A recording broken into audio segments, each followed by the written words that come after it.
제가 다닌 학교는 재단의 적립금이 30조입니다. 네, 30조로 연 11%의 투자 수익률 받아가지고 4조 정도의 예산을 운영합니다. 그런데 이런 상황에서의 적립금과 지금 2,400억 원으로 기금을 운영한 것은 완전히 상황이 다릅니다. 뭐 이거의 수익률이 11% 하더라도 250억인데 이 경우에 대학 재정에 큰 도움이 되지 않습니다. 그렇기 때문에 적립금의 성격이 다르기도 하고요. 하버드대가 헤지펀드계, 전 세계 헤지펀드의 큰 손이라는 것은 너무나도 잘 알려진 사실입니다.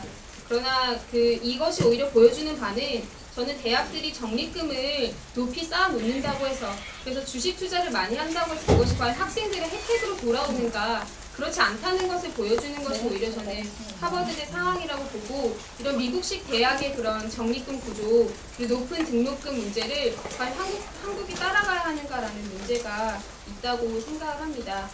반값 등록금에 드는 돈이 한 5조에서 많게 작게는 6, 7조 원 정도라고 그렇게 알려져 있는데요.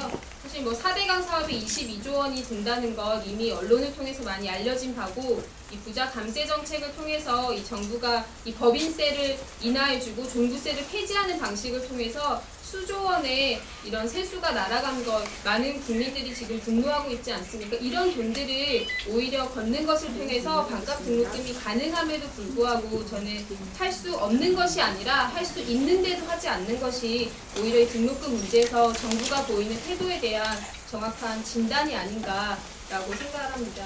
그런데 이 부분에 대해서도 약간 잘못 오해하고 있으신 분이 뭐냐면 등록금이 가장 많이 오른 정부는 참여정부입니다. 약 43% 정도 올랐습니다. 국민의 정부에 30% 정도 올랐고요. 이명박 정부에서 얼마 정도 올랐는지 보면은 3.7% 정도 올랐습니다. 아무래도 사회적인 인하 압박이 있고 이렇기 때문에 그런 것 같은데요.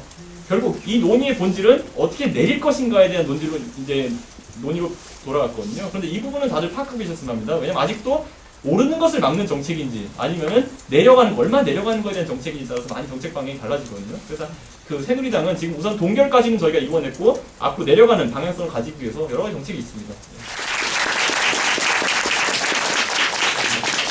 아무래도 제가 여기서 제 말로 하는 것들을 제가 보면서 오늘 느낀 거는 참 제가 조심스러워졌구나.